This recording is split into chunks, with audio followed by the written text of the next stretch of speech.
Oke, terima kasih. Assalamualaikum warahmatullahi wabarakatuh. Selamat siang kawan-kawan semua. Nama saya Edwin.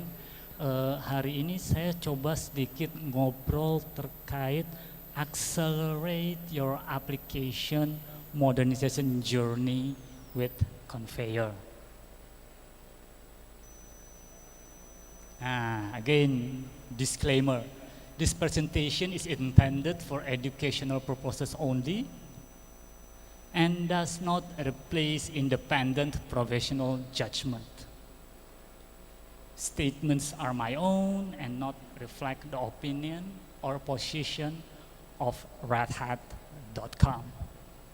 Sebelum kita kejauhan, let me introduce myself first. Who am I? I'm Spider-Man. No, my name is Edwin. I'm a middleware and application development consultant at Red Hat Southeast Asia. So I'm handling everything that are related to application and modernization throughout the region. Oke, monggo cek GitHub aku, github.com/Edwin. LinkedIn aku di Muhammad Edwin, or just ping me at Telegram at Edwin Kun. Or if you want to email me directly, that's my email, edwin@redhat.com. Okay. I have lots of slides. Aku ada 60-an slide di 30 menit.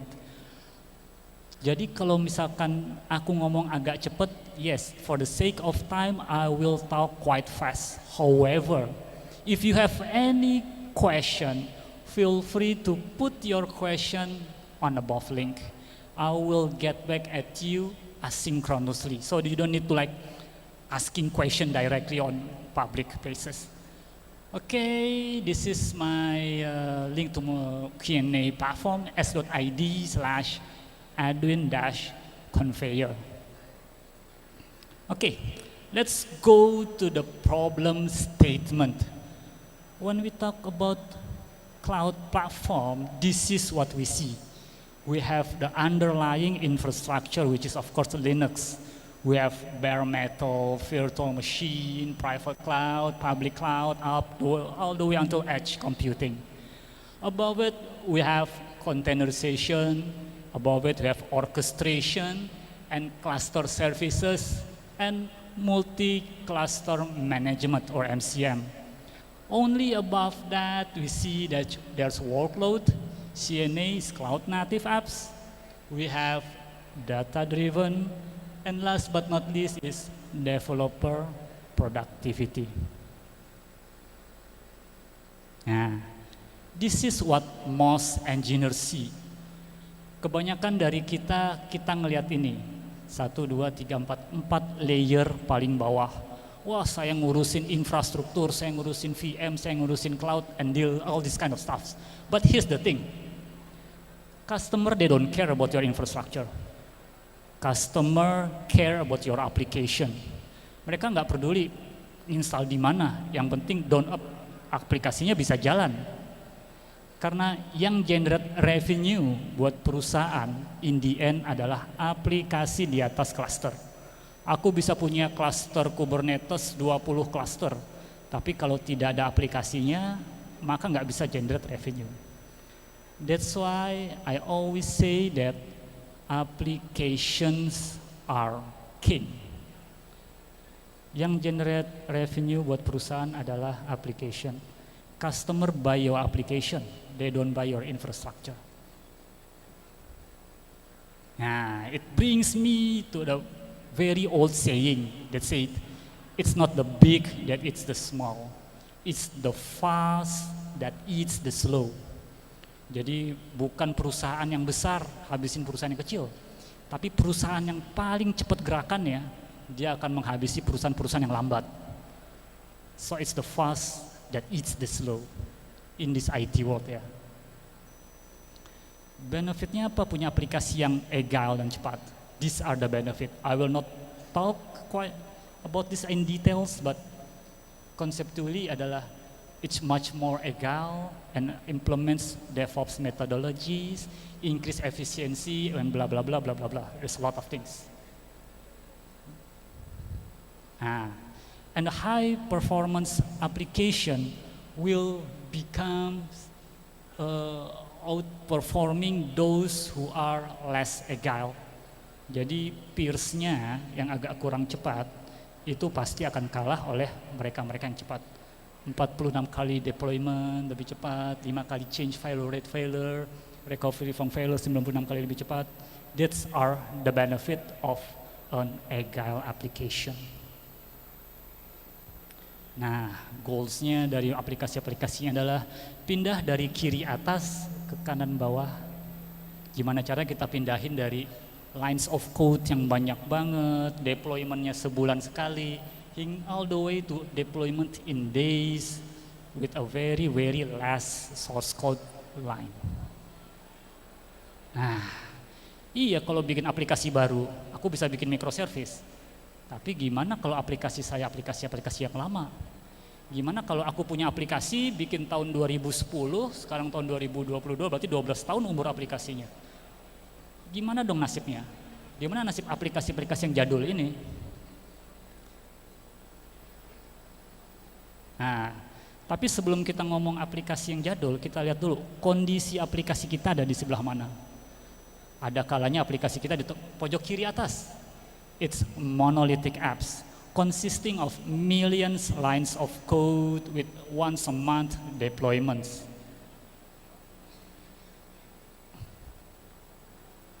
Nah, ada lagi kondisi aplikasinya adalah entire application, which is 100k line of code with deployment frequency once every week, for example.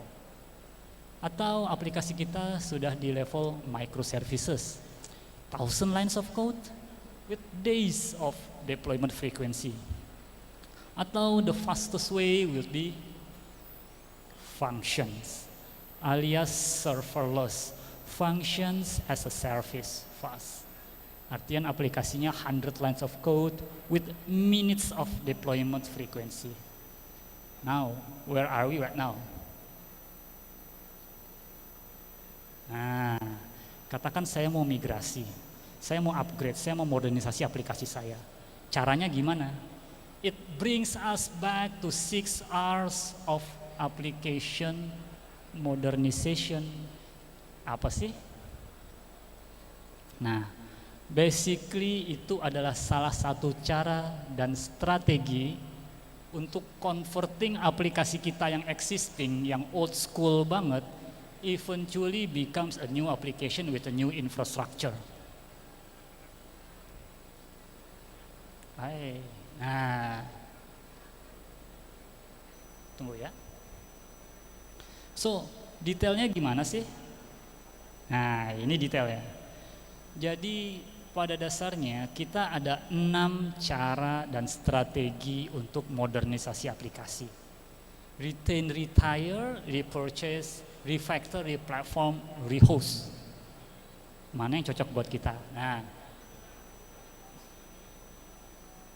kita nggak akan ngomong terlalu banyak dengan the bottom 3. Retain itu aplikasinya udah biarin aja deh, udah nggak ada obatnya, toh begini aja jalan, itu retain. Retire itu udah aplikasinya matiin aja, capek saya ngurusinnya. Sedangkan repurchase yang lama buang, saya beli yang baru. Kita nggak akan fokus ke kiri bawah, tapi kita akan fokus ke yang sebelah kanan. What is rehost, what is replatform, and what is refactor? Kalau kita ngomong ini strateginya ada 3, tapi again, it's just strategi. Itu cuman teori. Teori kalau zaman dulu aku ngomong. Prakteknya mana? Detailnya seperti apa? Saya harus ngapain? This is where conveyor fits into the picture. Conveyor itu ada di antara aplikasi lama dan aplikasi baru. Bisa dibilang conveyor adalah converter to convert your old legacy application and make it into a new application on top of a new infrastructure. Nah, long story short ini, the ultimate open source toolkit to help organization safely ya, migrate and modernize their application portfolio to leverage Kubernetes and cloud native function. Bla bla bla bla bla bla, long story lah. Tapi intinya itu adalah tools buat converting aplikasi lama ke aplikasi baru with a new platform. Nah, and thank God, Conveyor is now actually a CNCF project. It is part of a sandbox project, so it's a project which are being used almost everywhere. Jadi di mana-mana orang pakai tools ini. Dan kita nggak perlu worry kalau toolsnya nggak ada yang support. The thing is with an open source product is kita ngeri aplikasi saya pakai lalu yang support siapa? Nah, this is something which you don't need to worry about.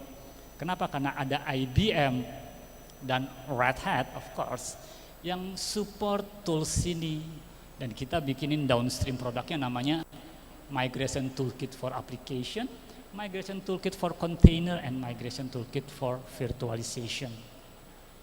So bisa dibilang upstreamnya adalah Conveyor.io, downstreamnya adalah Migration Toolkit for Application, MTA, MTC, dan MTV.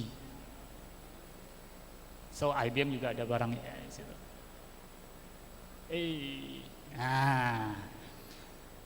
Conveyor playing a very important role on every phase of software modernization. Dari planning, assessment, analisis sampai dengan code transformation. Source code yang lama harus diapain supaya bisa masuk ke platform yang baru. That is what Conveyor can do.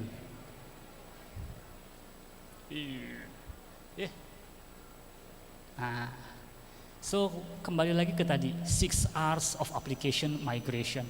Untuk tiap-tiap option rehost, replatform, and refactor, Conveyor punya toolsnya. Consider Conveyor like an umbrella project. Di bawah Conveyor ada macam-macam toolsnya. Ada Crane forklift, Move to Cube, and Tackle. So yeah, it has a lot of tools within Conveyor umbrella project. Nah, kita go to the first tool, rehost. Let's talk about Conveyor Crane. Case study untuk Conveyor Crane adalah migration between Kubernetes cluster to another Kubernetes cluster. Jadi katakan aku udah bosen pakai cluster yang ini, saya mau pindah ke cluster baru. Gimana cara migrasinya? Nah, kita bisa pakai ini. What happened under the hood is something like this. Nah, first we need to export the whole properties on the first cluster. And then we need to transform. Transform supaya apa? Supaya align sama yang cluster terbaru punya standar. Kemudian kita apply. Nah, ini semua satu sequence ini di-manage oleh Conveyor Crane. Detailnya seperti apa? Kayak gini. Crane minus export dari cluster lama. Oke, Crane transform, aku tambahin annotation, katakan custom annotation whatever. Kemudian Crane apply, maka YAML yang lama akan dibersihin, kemudian ditransform, kemudian jadi YAML baru, which is later on tinggal kubectl apply minf. Jadi YAML lama diekspor, transform jadi YAML baru, kubectl -f apply, bla bla bla bla bla bla. Pretty much straightforward kalau kita ngomongin Crane.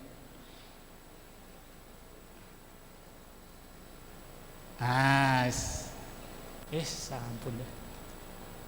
Yang agak exciting lagi selain dari Crane adalah something called forklift. Jadi ini seru banget nih. Saya mau migrasi dari traditional hypervisor, vSphere atau Ovoid. Saya mau migrasikan ke atas Kubernetes cluster.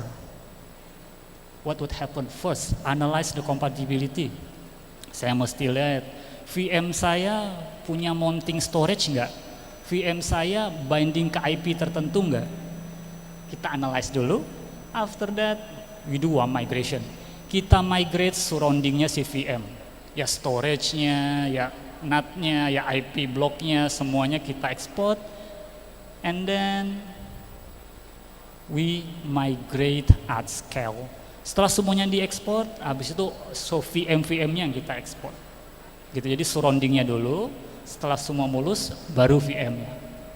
Dan ini semua ke-manage oleh conveyor forklift. Looks difficult, not actually, because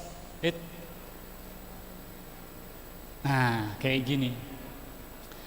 Kita butuh connection first, setup connection ke vCenter.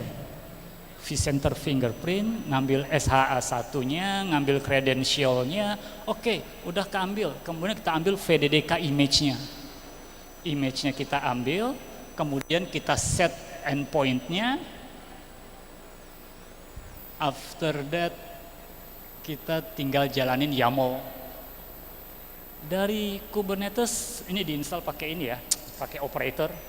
Kubernetes operator later on will trigger this activity, pindahin dari VM, either vCenter atau Overt atau Proxmox or whatever, kita langsung pindahin ke dalam di atas Kubernetes cluster.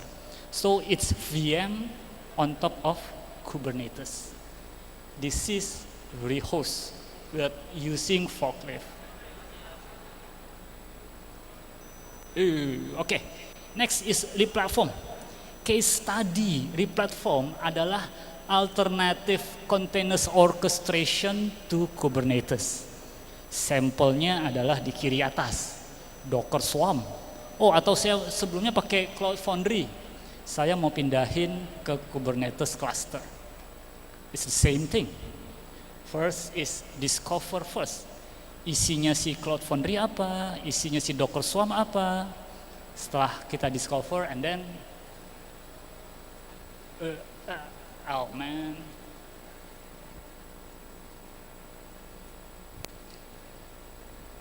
setelah kita discover and then the next thing we do is containerize and transform. Kita transform dulu ke dalam satu bentuk yang Kubernetes paham. Kemudian kita parameterize and customize. The same thing, the same concept is being managed by Move2Q, which is part of replatforming. If you took the replatforming strategi ya. Nah, is it that simple? Is it? Enggak juga.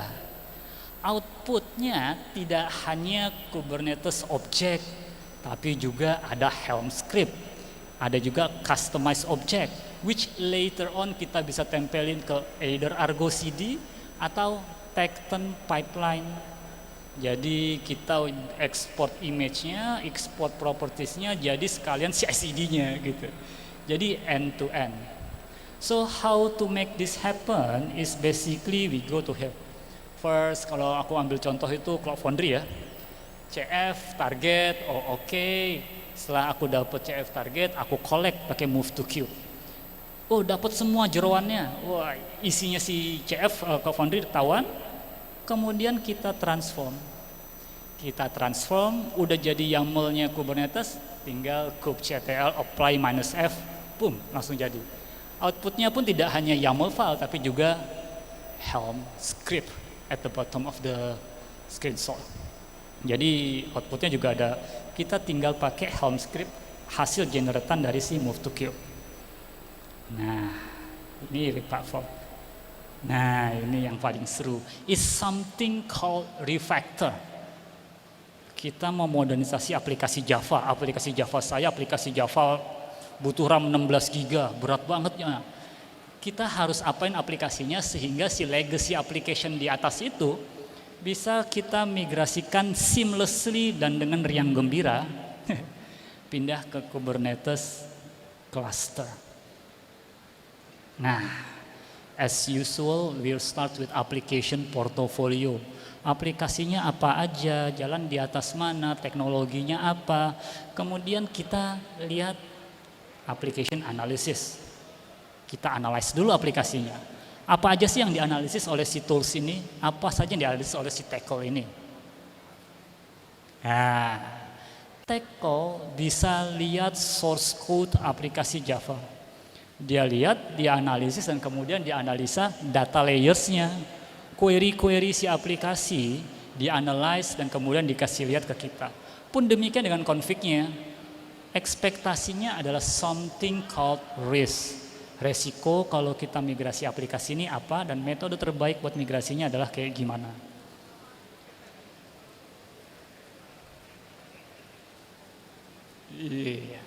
Keluarannya adalah something called recommendation. Strateginya apa, kita harus gimana, best practice-nya gimana, safest way seperti apa. And it's all being managed by Tackle, which is part of Refactor.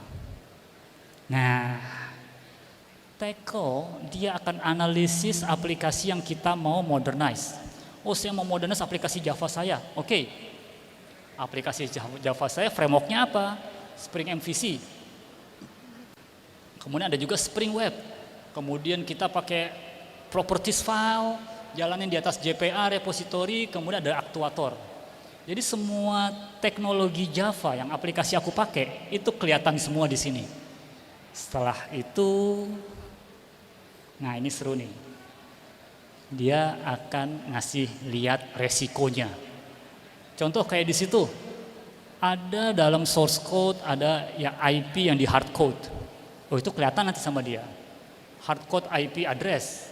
Kalau pindah ke beda environment harus diganti nih. Jadi itu semua resiko-resiko kalau kita migrasin aplikasi itu kecatat semua oleh Tackle dan jadi satu laporan. Jadi kayak laporan analisis resikonya kayak gimana, what we need to do in order to prevent this from happening again. Nah, yang paling penting adalah ini, aplikasi ini Tackle dia bisa baca transaction si database dari source code ya. Nanti dari situ kelihatan view-nya di mana, controllernya apa, service-nya apa, DAO-nya apa, sampai dengan kelihatan transaction boundaries-nya kayak gimana. Dan jangan lupa, kalau kita ngomong monolithic to microservice, kita ngomong transaction boundaries, kita ngomong bounded context. Based on these queries, we can see satu UI itu ngunci ke berapa table, jadi berapa transaction, jadi berapa services. Kalau saya mau pecah jadi microservice, saya harus tahu service apa yang saya pecah. Dan dia bisa ngasih lihat query-nya apa, dipanggil dari mana, jadi API-nya apa, jadi berapa service habis itu. Oke. This is what Tackle can do. Wah, waktunya bentar lagi. But here's the thing. We cannot improve what we cannot measure. Saya dari tadi ngomong how to modernize your application. Tapi gimana caranya kita ngukur modernisasi kita berhasil apa enggak? Jangan-jangan aplikasi yang jadi microservice bukannya bagus malah jelek. Gitu. How to measure it?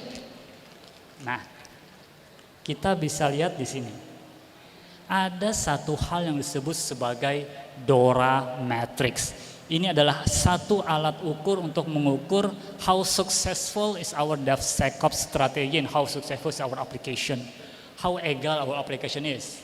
Ada namanya lead time for changes dari satu requirement dari PO, product owner sampai dengan launch ke production seberapa cepat. Ada deployment frequency, change failure rate, seberapa cepat dia berubah. Kemudian mean time to restore. Let's say for example ada masalah di production, seberapa cepat sampai dengan dia roll back up. Semua matriks ini itu di-capture-kan, tapi kan pakai apa kita capture-nya? Pakai Excel, pakai Microsoft Access, kan enggak. Ada tools lain yang aku lupa ngasih tahu, yaitu apa yang disebut sebagai Polaris. Dia adalah tools untuk measure things that matter inside your application. Jadi yang diukur oleh dia adalah apa yang disebut sebagai software delivery performance. Wah, udah 5 menit lagi. Nah, kayak gini. Saya bisa lihat lead time from changes. Sebelumnya, 4 hari, tiba-tiba turun 19%. Development frekuensi naik, mean time to restore, change value rate, dan sejenisnya. Kita bisa lihat ini semua dan ke-capture dalam tools yang disebut sebagai Polaris. Nah, I think sisa 4 menit. I think this is my last slide. Hopefully apa yang aku share bisa bermanfaat buat kawan-kawan semua. Jangan lupa connect ke aku with LinkedIn, linkedin.com/in/Muhammad Edwin, or drop me an email edwin@redhat.com. Oke, I think that's all. Ada waktu sekitar 4 menit buat question and answer. Ada yang mau bertanya-tanya? Yes, please. Mas, siapa namanya? Perkenalan dulu.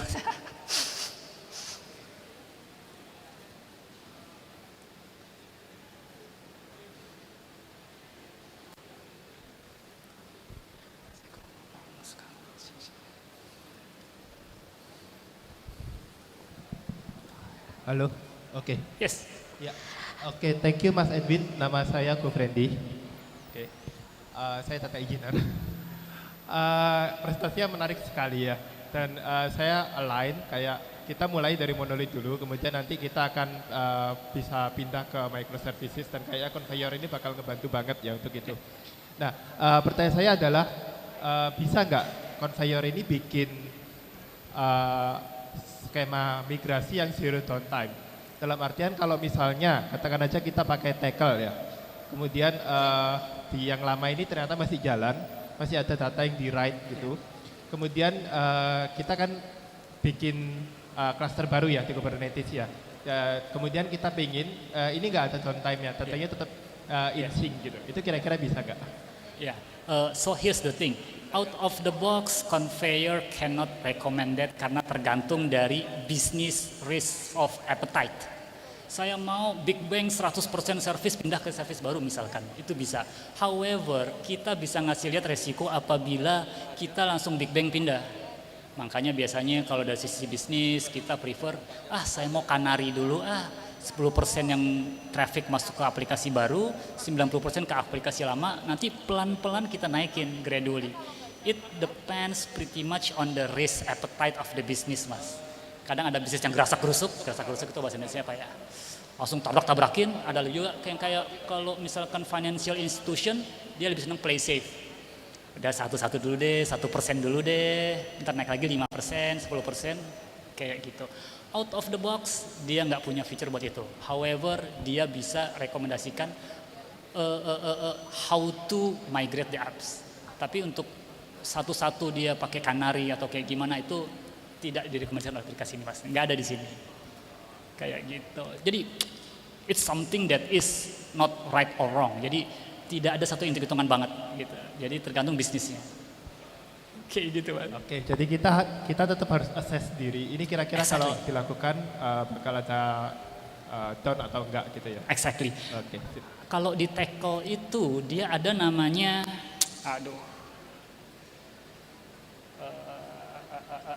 strangle pattern. Jadi satu modul kita strangle, kita tarik keluar, kita konekin lagi gitu loh. Nah, nanti ketahuan dari sini mana yang bisa kita strangle. Karena kita bisa lihat korelasi antar bukan di sini, Deng. Nah, kelihatan dari sini. Kita bisa lihat mana yang kita strangle.